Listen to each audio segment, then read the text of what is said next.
Assalamualaikum warahmatullahi wabarakatuh.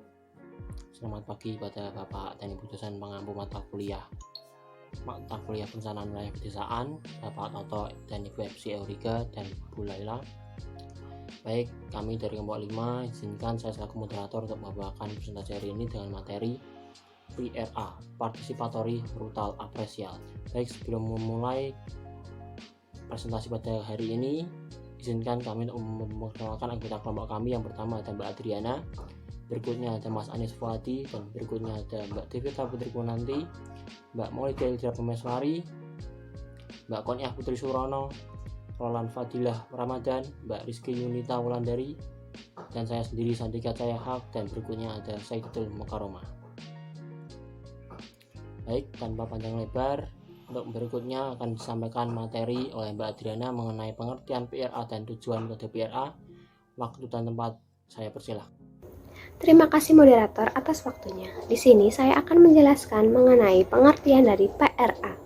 Menurut Chambers tahun 1994, metode PRA ini adalah sekumpulan pendekatan dan metode yang mendorong masyarakat pedesaan untuk ikut serta dalam meningkatkan dan menganalisis pengetahuan mereka mengenai hidup dalam konteks kondisi mereka sendiri agar mereka dapat membuat rencana dan tindakan. Nah, pengertian lain dari metode PRA adalah suatu metode pemahaman lokasi dengan cara belajar dari, untuk, dan bersama masyarakat guna mengetahui, menganalisis, dan mengevaluasi hambatan dan kesempatan secara menyeluruh. Selanjutnya, saya akan menjelaskan mengenai tujuan dari PRA. Nah, tujuan metode dari PRA sendiri ada 4 tujuan. Yang pertama adalah explanatory, yaitu untuk mengetahui tentang lokasi wilayah tertentu menurut masyarakat setempat, bertujuan untuk membuat kegiatan atau program tertentu. Yang kedua ada topical, untuk memperoleh informasi tertentu secara lebih mendalam disesuaikan dengan tujuan tim PRA-nya. Yang ketiga ada project dan manajemen PRA, yaitu tujuan ini digunakan untuk merencanakan dan menjalankan program bersama dengan masyarakat. Dan yang terakhir ada evaluation and monitoring, yaitu untuk mengevaluasi dan memonitor perkembangan program terkait dari PRA sendiri. Terima kasih, hanya itu yang bisa saya sampaikan. Saya kembalikan kepada moderator. Untuk berikutnya, mengenai prinsip metode PRA yang akan dibacakan langsung atau dijelaskan langsung oleh Mas Anis Fuadi. Waktu dan tempat saya persilahkan. Baik, terima kasih moderator atas waktu yang telah diberikan. Selanjutnya yaitu mengenai prinsip metode PRA. Yang pertama yaitu saling belajar dari kesalahan dan berbagi pengalaman dengan masyarakat. Yang kedua yaitu keterbukaan. Yang ketiga, keterlibatan dengan semua anggota kelompok. Yang keempat, santai dan informatif. Yang kelima, orang luar sebagai fasilitator dan masyarakat sebagai pelaku. Yang keenam, pemberdayaan atau penguatan masyarakat. Yang ketujuh, konsep triangulasi. Yang kedelapan, mengutamakan yang terabaikan. 9, optimalisasi hasil. 10, berorientasi praktis. 11, keberlanjutan program. Berikutnya mengenai materi tentang keunggulan metode PRA yang akan langsung disampaikan oleh Mbak Devita Putri Kunanti. Waktu dan tempat saya persilahkan. Baik, terima kasih atas waktu yang telah diberikan oleh moderator kepada saya. Sebelumnya, perkenalkan, nama saya Devita Putri Kunanti. Saya akan menjelaskan tentang keunggulan dari metode PRA. Yang pertama, tidak perlu membutuhkan waktu yang lama alias waktu cepat, biayanya murah, dan hasilnya maksimal. Yang kedua, mampu memonitor, mengevaluasi proyek ataupun program pembangunan yang lainnya. Yang ketiga, mampu melakukan identifikasi dan mendiagnosa masalah di bidang penelitian maupun perencanaan. Yang keempat, dapat membantu dalam pemecahan masalah, cara penyebaran teknologi, dan mengakomodasi keinginan masyarakat sebagai pengguna teknologi, serta melibatkan seluruh kelompok masyarakat dan keikutsertaan masyarakat miskin. Yang ketujuh, ada rasa tanggung jawab masyarakat dan keberlangsungan program lebih besar, serta melibatkan genre pada program dan cocok diterapkan dimanapun. Sekian, saya kembalikan kepada moderator. Sebelumnya, terima kasih.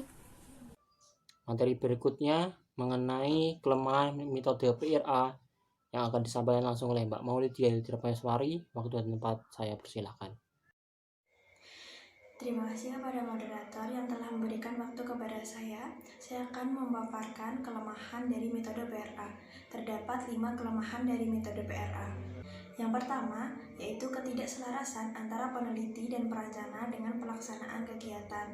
Yang kedua, dari kenyataan selama ini bahwa masyarakat hanya sekedar sebagai pelaksana, tidak merasa sebagai pemilik program kegiatan tersebut dan biasanya tidak menyelesaikan program tersebut sampai selesai. Yang ketiga, tidak semua fasilitator program memiliki kemampuan yang baik dan memfasilitasi masyarakat. Yang keempat, pendekatan PRA identik dengan rapat-rapat, pertemuan dan musyawarah yang bersifat umum.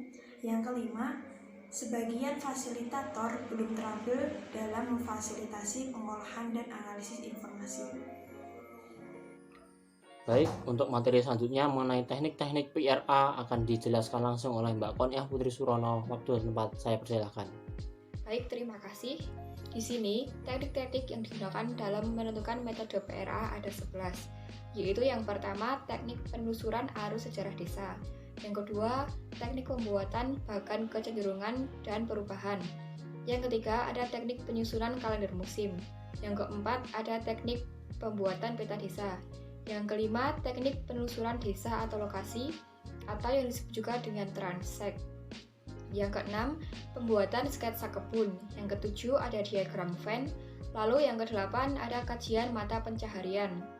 Yang kesembilan, ada wawancara keluarga petani atau wawancara semi terstruktur. Yang kesepuluh, ada teknik pembuatan bagan arus masukan dan keluaran. Lalu yang terakhir, ada teknik pembuatan bagan peringkat, terdiri dari teknik matriks, ranking, atau teknik kajian pilihan. Terima kasih, saya kembalikan lagi kepada moderator. Baik, untuk materi selanjutnya mengenai contoh metode PRA dengan diagram Venn yang akan dijelaskan dan disampaikan secara detail oleh Mas Roland Fadilah. Waktu dan tempat saya persilahkan. Baik, terima kasih atas kesempatan yang telah diberikan oleh moderator kepada saya.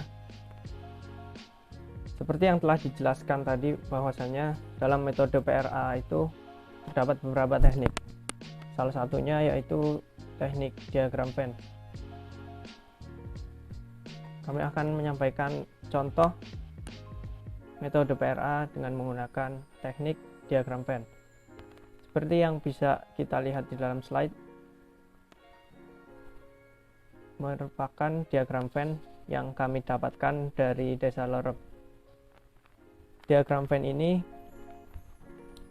menggambarkan hubungan antara suatu organisasi ataupun kelembagaan yang ada di suatu wilayah, yaitu Desa Lerep ini, dengan penduduk desa tersebut.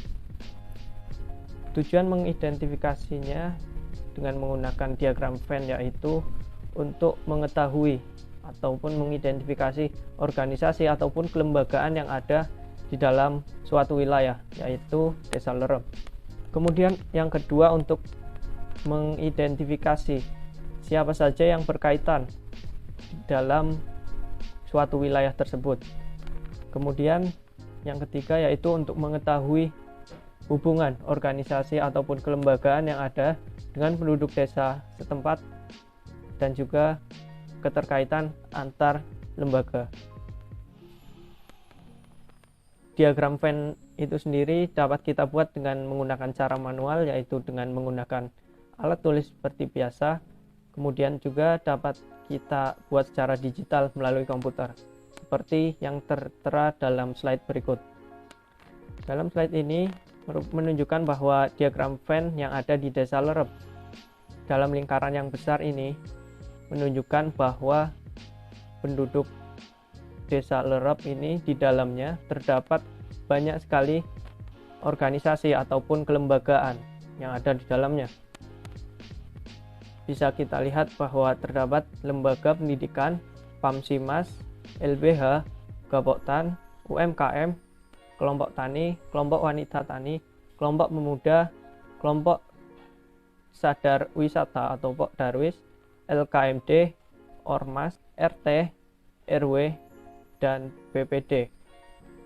Dan juga di sini ada beberapa lembaga yang berada di sekitar Desa Lerep ini atau berada di luar desa Lerep, yaitu RSUD, perbankan, terminal, industri, polsek, koramil, dan juga pasar. Semua kelembagaan ataupun organisasi yang ditampilkan ini memiliki keterkaitan. Bisa kita lihat bahwa lingkaran terbesar di antara kelembagaan yang ada di desa Lerep ini yaitu Kapoktan. Hal ini menunjukkan bahwa sektor pertanian di desa Lerep sangatlah berpotensi. Kemudian yang kedua yaitu kelompok tani, kelompok wanita, dan kelompok pemuda. Ini juga merupakan kelembagaan yang memiliki potensi kedua terbesar di antara kelembagaan yang lainnya setelah Kapoktan. Kemudian yang ketiga yang masih berkaitan dengan Kapoktan yaitu adanya UMKM yang juga merupakan organisasi ataupun kelembagaan yang berpotensi di desa Lerep ini. Demikian yang dapat saya sampaikan, saya kembalikan ke moderator.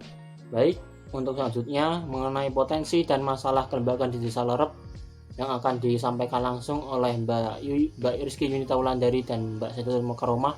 Waktu dan tempat saya persilahkan. Baik, terima kasih kepada moderator yang telah memberikan kesempatannya kepada saya. Saya akan menyampaikan tentang potensi dan masalah kelembagaan di Desa Lerep. Ada beberapa lembaga yang akan dibahas di sini, namun saya akan membacakan 4 lembaga terlebih dahulu. Lembaga yang pertama yaitu Lembaga Desa dan BPD. Masalah yang ada dalam lembaga tersebut adalah perlunya penambahan SDM dan pelayanan, perlunya kesejahteraan yang baik, perlunya sarana dan prasarana operasional dan peralatan pendukung lainnya. Lalu potensi yang ada dalam lembaga tersebut adalah perangkat atau struktur lengkap, aktivitas rutin, serta potensi desa Lerep yang tinggi. Lalu lembaga yang kedua yaitu RT dan RW. Masalah dalam lembaga tersebut adalah kurangnya SDM dan kegiatan dalam berhubungan dengan masyarakat, serta sarana prasarana yang terbatas. Lalu, potensi dalam lembaga tersebut adalah perangkat atau struktur yang lengkap dan aktivitas yang rutin. Lalu lembaga yang ketiga yaitu Ormas, LKMD, dan LBH.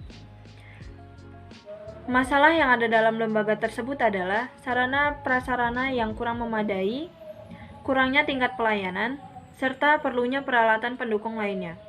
Lalu potensi yang ada dalam lembaga tersebut adalah struktur organisasi yang lengkap, aktivitas rutin, serta aktif dalam berkegiatan. Lalu lembaga yang keempat yaitu PAMSIMAS. Masalah dalam lembaga tersebut adalah kurangnya sarana, prasarana, dan peralatan pendukung, serta perlunya penambahan SDM. Lalu potensi dalam lembaga tersebut adalah air gunung yang memadai, organisasi yang lengkap, serta kegiatan yang rutin. Sekian dari saya, untuk materi selanjutnya akan disampaikan oleh rekan saya. Baik, terima kasih. Di sini saya akan melanjutkan penjelasan dari rekan saya, yaitu tentang potensi dan masalah kelembagaan di Desa Lerep. Nah, untuk lembaga yang kelima yaitu Gapoktan dan Poktan.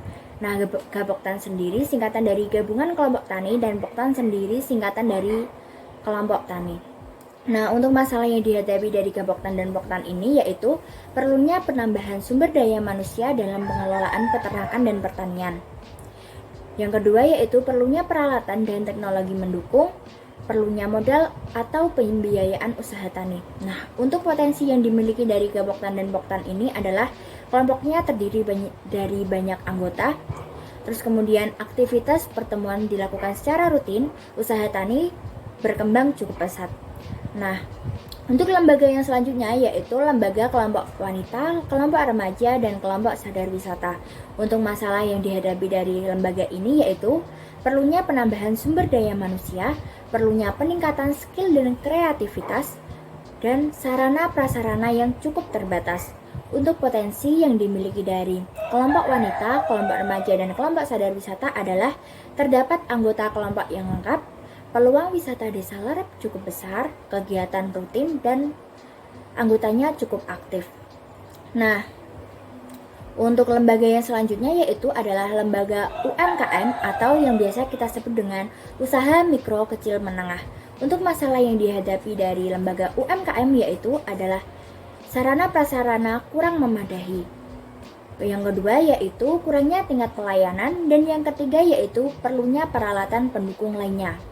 Nah, untuk potensi yang dimiliki oleh lembaga UMKM yaitu unit usaha ada, yaitu memiliki usaha yang cukup banyak dan cukup bisa untuk dikembangkan ke depannya. Nah, yang kedua yaitu organisasinya cukup lengkap. Dan lembaga yang terakhir yaitu lembaga pendidikan. Masalah yang dihadapi oleh lembaga pendidikan adalah kurangnya sarana dan prasarana dan peralatan yang mendukung. Yang kedua yaitu perlunya penambahan sumber daya manusia. Nah, untuk potensi yang dimiliki oleh lembaga pendidikan yaitu organisasinya lengkap, dari ketua, sekretaris, bendahara, dan lainnya. Dan yang kedua yaitu aktivitas yang dilakukan oleh lembaga pendidikan ini cukup rutin. Nah, demikian yang dapat saya sampaikan. Saya kembalikan kepada moderator. Baik, itulah hasil presentasi dari diskusi kelompok kami. Baik, selanjutnya setelah mengakhiri materi yang ada, izinkan saya selaku moderator untuk menyampaikan kesimpulan pada diskusi pada hari ini, yaitu kesimpulannya ialah pada intinya PRA adalah sekelompok pendekatan atau metode yang memungkinkan masyarakat desa untuk saling berbagi, meningkatkan, yang menganalisis pengetahuan mereka tentang kondisi dan kehidupan desa, serta membuat rencana dan tindakan nyata. Penerapan pendekatan teknik PRA dapat memberi peluang yang lebih besar dan lebih terarah untuk melibatkan masyarakat. Selain itu, melalui pendekatan PRA akan dapat dicapai kesesuaian dan ketepatgunaan program dengan kebutuhan masyarakat sehingga keberlanjutan program terjamin. Salah satu dari teknik PRA adalah diagram Venn yang menggambarkan posisi atau kedudukan kelembagaan yang terdapat di desa tersebut.